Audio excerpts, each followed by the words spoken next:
Assalamualaikum warahmatullahi wabarakatuh.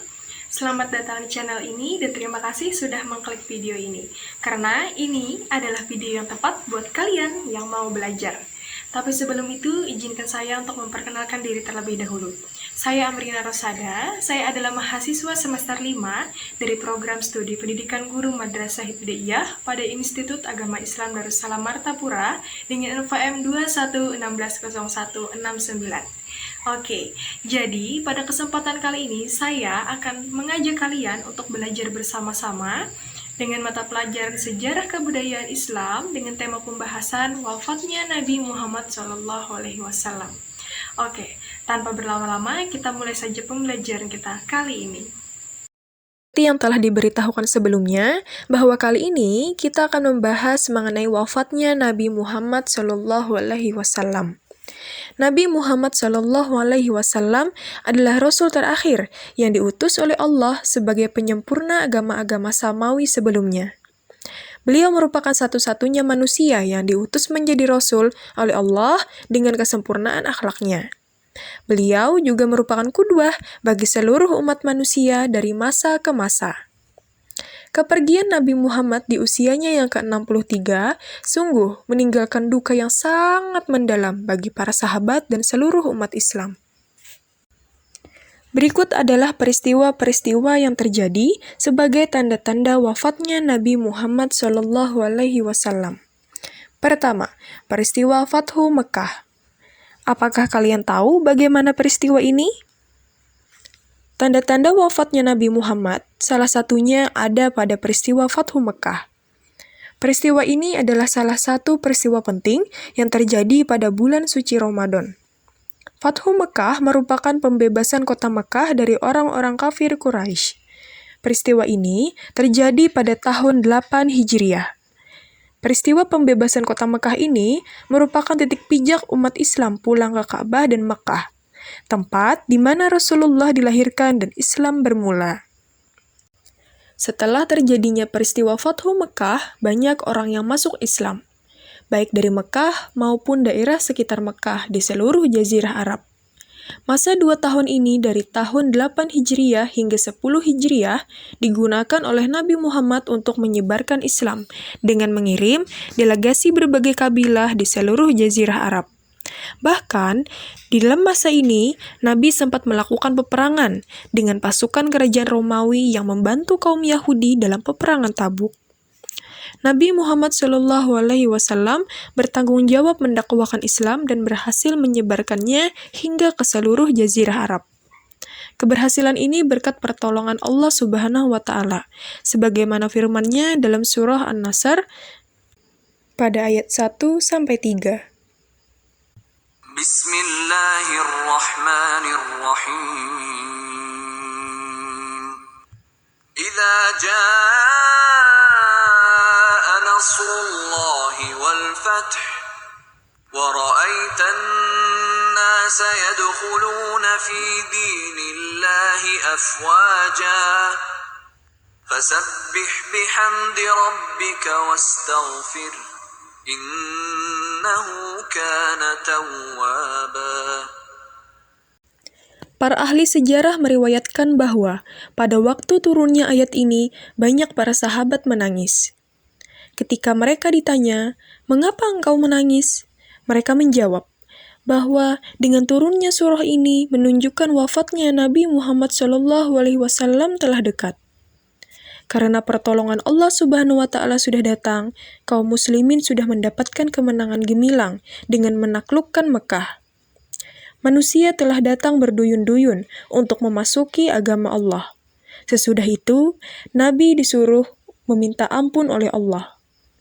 Yang demikian itu menunjukkan bahwa kewajiban Nabi Muhammad telah selesai. Maka, oleh Allah, beliau disuruh meminta ampun dan bersiap menghadapnya. Kemudian, setelah Nabi Muhammad SAW menyelesaikan haji wada, turunlah ayat ketiga dari surah Al-Maidah. Al-yawma akmaltu lakum dinakum wa atmamtu alaykum ni'mati wa raditu lakumul Islam dina.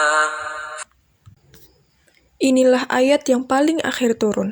Ayat ini ditafsirkan dengan tafsir yang sama, yakni tanda-tanda akan wafatnya Nabi Muhammad. Ayat ini menunjukkan bahwa agama Islam telah sempurna dan Al-Quran telah selesai diturunkan. Hal ini memberi isyarat bahwa Nabi Muhammad SAW akan menghadap kepada Allah Subhanahu wa Ta'ala. Peristiwa yang kedua adalah peristiwa Haji Wada. Apa itu Haji Wada? Apakah sebelumnya kalian pernah mendengar istilah Haji Wada? Haji Wada atau haji perpisahan adalah haji terakhir bagi Nabi Muhammad SAW yang dilaksanakan pada bulan Zulhijjah 10 Hijriah, yang diikuti oleh 100.000 kaum muslim. Di depan mereka, Nabi Muhammad SAW menyampaikan khutbah yang sangat menyentuh hati kaum muslimin. Khutbah yang berisi tentang pesan-pesan hak asasi manusia yang relevan sepanjang masa hingga masa kini. Adapun isi khutbah Haji Wada yang disampaikan oleh Nabi Muhammad kala itu, "Wahai manusia, dengarkanlah perkataanku. Aku tidak dapat memastikan apakah aku dapat bertemu lagi dengan kamu sekalian di tempat ini sesudah tahun ini atau tidak. Wahai manusia, sesungguhnya darah kamu diharamkan menumpahkannya, dan hartamu diharamkan mengganggunya, kecuali karena ada sesuatu hak. Riba semuanya telah dibatalkan. Kamu hanya berhak atas uang pokok. Dengan demikian, kamu tidak menganiaya dan tidak pula teraniaya. Sesuatu penumpahan darah yang dilakukan di zaman jahiliyah tidak ada dietnya lagi. Sesungguhnya, setan telah putus asa untuk disembah di muka bumi. Akan tetapi, ia masih menginginkan yang lain dari itu. Karena itu, waspadalah terhadapnya. Wahai manusia, Tuhanmu hanyalah satu, dan asalmu juga adalah satu. Kamu sekalian berasal dari Adam, dan Adam berasal dari tanah. Orang yang paling mulia di antara kamu di sisi Tuhan adalah orang yang paling bertakwa.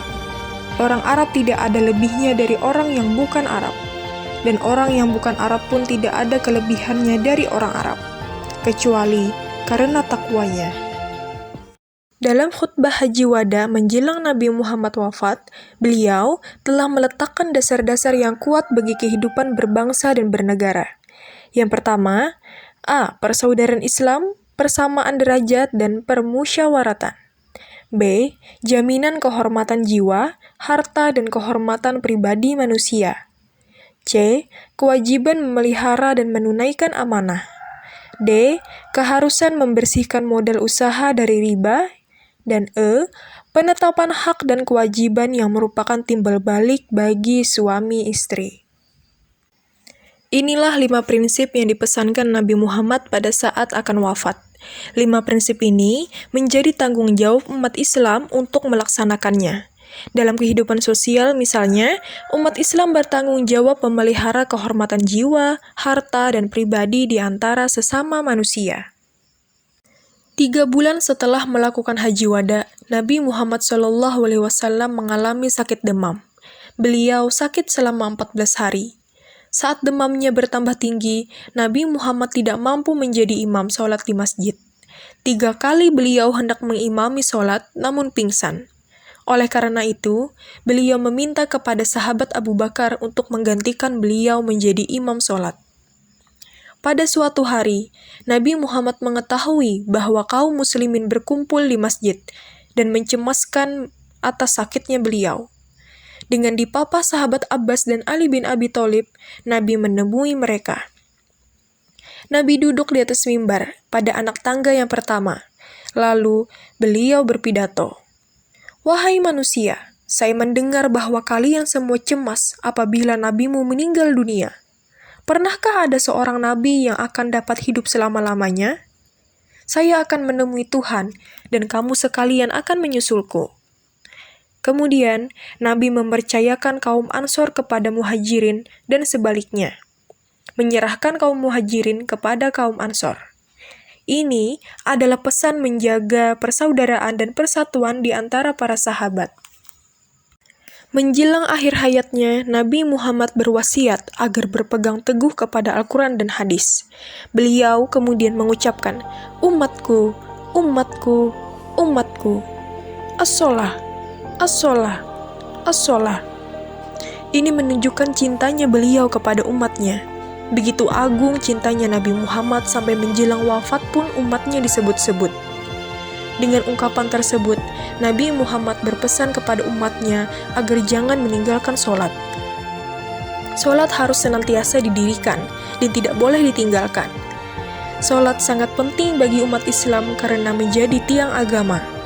Tanggung jawab umat Islam adalah berpegang teguh melaksanakan sholat yang merupakan pesan dari Nabi Muhammad SAW.